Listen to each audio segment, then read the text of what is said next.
Here is an example of a genetics problem with a disorder involving X-linked inheritance.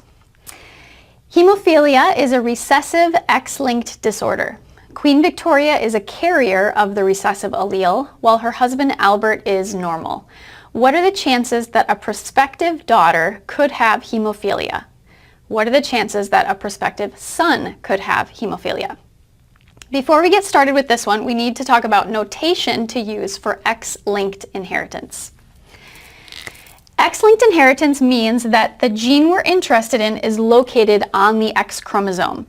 So for our notation, we're going to use X's and Y's along with some superscripts. We'll have a dominant allele, so X with a superscript N. We also have a recessive allele, so we'll use X with a superscript little n, and we're also going to need to keep in mind that males have a Y chromosome. So any female is going to have two X's, and any male will have an X and a Y.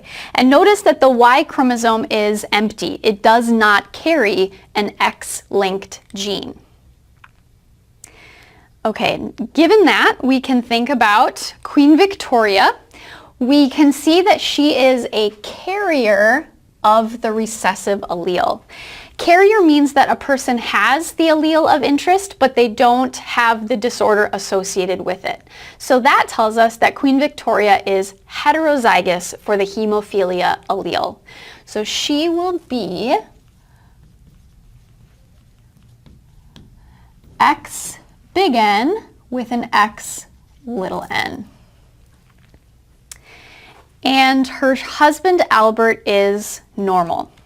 Since Albert is a male, he's going to need an X chromosome and a Y chromosome. And since we're told that he's normal, he must be X big N with a Y. If he were X little n with a Y, he would have hemophilia. So in this case, our X big N is for normal. Our X little n is hemophilia. And again, the Y chromosome does not carry that allele. Once we have our parents' genotypes, we can figure out what types of gametes they will produce. Queen Victoria can pass on an X big N. So half of the eggs that she produces will contain X big N, and the other half will carry X with a little n. For Albert, half of the sperm that he produces will carry X with a big N, and the other half will carry his Y chromosome. Now we can put our gametes on a Punnett square.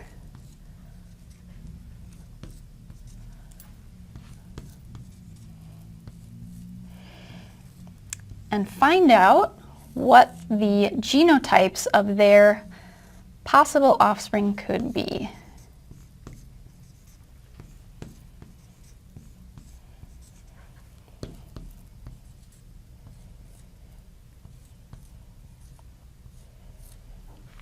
Now, before we look at the specific alleles that they contain, we can already see that two possibilities here are for females, XX, and 2 out of 4 possibilities are XY for male. So there's a 50% chance female and 50% chance of having a male, having a boy. But the question is asking, what are the chances that a prospective daughter could have hemophilia? So we'll focus for the first part just on these two boxes, since these are the daughters. And we can see that this first daughter would have X big N with another X big N, so she would be normal. The second daughter has X big N with X little n. She would be a carrier just like her mother, but she does not have hemophilia. So there is a 0% chance that if these two people mate and have a daughter, that she would have hemophilia. For their prospective sons, we have two possibilities. X big N with a Y would be a normal male, an X little n with a Y, this would be a male that has hemophilia. So if we're only focused on the sons, there is a 1 out of 2 or a 50% chance that if they have a son, he will have hemophilia. And this problem illustrates one of the important characteristics of X-linked traits. They show up much more frequently in sons than they do in daughters.